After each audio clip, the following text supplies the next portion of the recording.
بسم اللہ الرحمن الرحیم۔ السلام علیکم ورحمۃ اللہ وبرکاتہ۔ ناظرین مکرم، رمضان المبارک اور خصوصاً رمضان المبارک کے اندر آنے والے جمعۃ المبارک کے بارے میں حضور نبی کریم صلی اللہ علیہ وسلم کی بہت سی احادیث مبارکہ روایت ہیں۔ حضرت ابو ہریرہ رضی اللہ تعالیٰ عنہ سے روایت ہے کہ رسول اللہ صلی اللہ علیہ وسلم نے قسم کھا کر فرمایا، تم پر ایسا مہینہ آ گیا ہے کہ مسلمانوں کو اس سے بہتر مہینہ اور منافقوں کو اس سے برا مہینہ کبھی نہیں ملے گا۔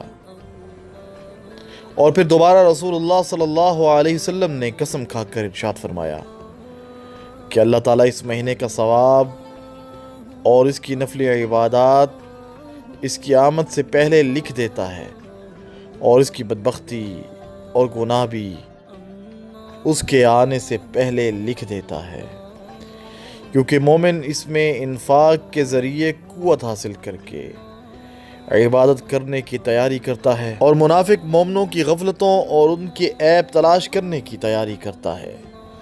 رسول اللہ صلی اللہ علیہ وسلم نے ارشاد فرمایا کہ جمعہ کا دن سارے دنوں کا سردار ہے۔ اللہ تعالیٰ کے نزدیک جمعہ کا دن سارے دنوں میں سب سے زیادہ عظمت والا ہے۔ یہ دن اللہ تعالیٰ کے نزدیک عید الاضحیٰ کے دن سے بھی زیادہ معتبر ہے۔ اس دن اللہ تعالیٰ نے حضرت آدم علیہ السلام کو پیدا فرمایا اور اسی دن ان کو زمین پر اتارا، اور اسی دن ان کو موت دی، اور اس دن میں ایک گھڑی ایسی بھی ہے کہ بندہ اس میں جو بھی مانگتا ہے اللہ تعالیٰ اس کو عطا فرما دیتا ہے، بشرطے کہ حرام چیزوں کا سوال نہ ہو۔ اور یہی جمعۃ المبارک کا دن ہے جس دن قیامت قائم ہوگی۔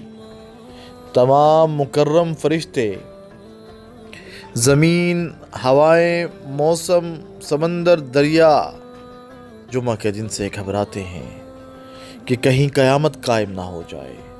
ناظرین مکرم، جمعۃ المبارک کے بارے میں آپ کو ایک خاص وظیفہ بتانا چاہتا ہوں۔ آپ نے جمعۃ المبارک کی شب نماز عشاء اور تراویح ادا کرنے کے بعد رات کے کسی بھی وقت اس عمل کو کرنا ہے۔ بہتر یہ ہے کہ یہ عمل آپ گھر میں تنہائی میں کریں۔ آپ نے 2 رکعات صلاۃ التوبہ کی نیت سے ادا کرنی ہے۔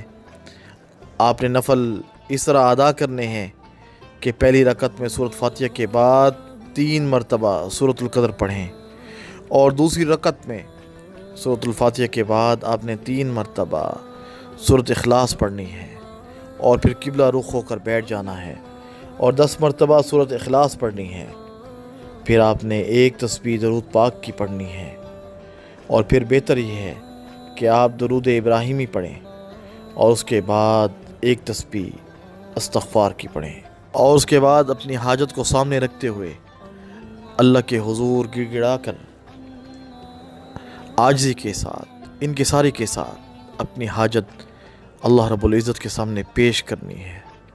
انشاءاللہ اللہ رب العزت بہت جلد آپ کی تمام مشکلات اور تمام جائز حاجات کو پورا فرما دیں گے۔